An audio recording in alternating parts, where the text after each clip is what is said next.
Woe be unto him who opens one of the 7 gateways to hell, because through that gateway, evil will invade the world.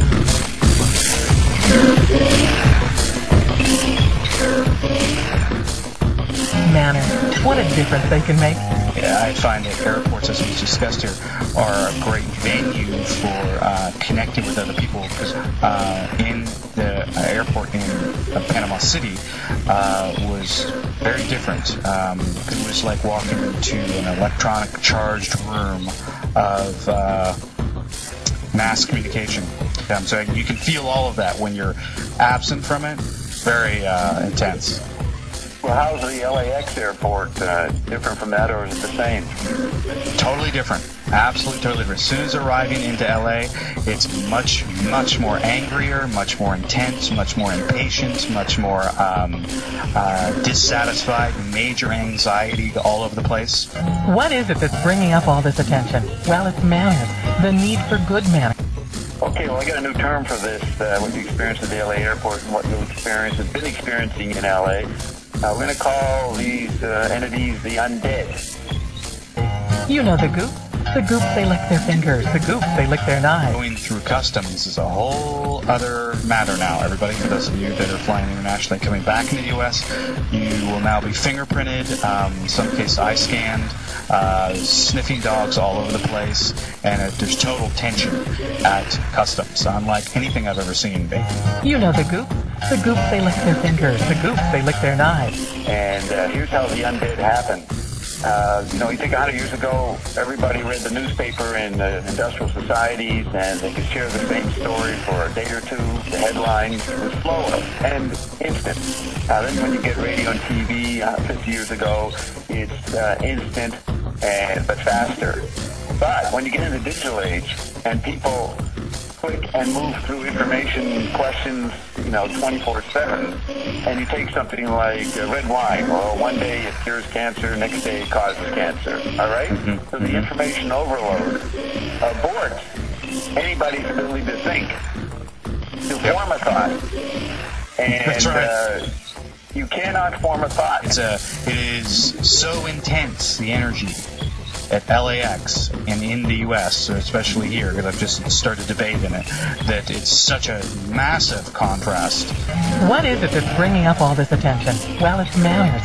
The need for good manners. People over the last while, a couple of years, say, maybe 10 years, whatever, have lost the ability to create.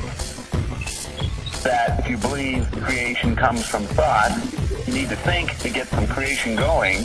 So you're not getting people creating at all. And that's kind of being like dead. Yep. So what is it that's bringing up all this attention? Well, it's manners. The need for good manners. Intensity of the energy cannot be good on the health. It's I don't even know how to describe it.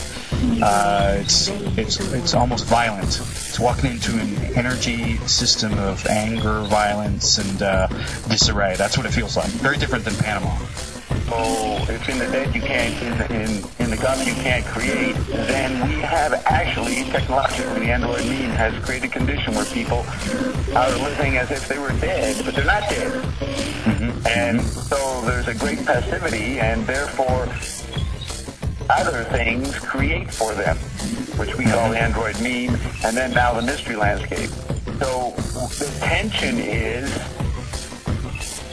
you're among, in the LA airport, you're among the undead. Mm-hmm. Mm-hmm. Right. If everybody's a terrorist now. Everybody's a terrorist. That's at least the way they act when you arrive at the airport. That's right. And everybody immediately says, yes, I'm a terrorist, but I quit. I retired. I'm undead. Don't arrest me. Exactly. You see, anybody can be interpreted as a terrorist. We could be interpreted as a terrorist act by what we're saying. Me talking about the Yale girl on the wall. Mm-hmm. So that creates paranoia for everybody. But when you realize the authorities can't do anything with you in the traditional terms of imprisonment or anything, and you realize the whole society's all that, you can get liberated. You can realize the benefits of being a homeless person. Like people have been obsessed about the homeless, which is not that many people in the chemical body world. That's what all the liberals, that's what Obama came in. He's going to help the homeless, right? He came in on that image. Right, but right. Because we're all homeless. The whole planet. Maybe even the UFO future terrestrials are homeless too. In this amazing situation. And you just have to listen to our Buzz Coast and YouTube. There's 370 of them now, James. Yes. We provide the choice section. Sometimes you can't make out what's being said, but you look at the imagery. Other ones are very clear. We provide the course. You know the goop. The goop, they lick their fingers. The goop, they lick their knives.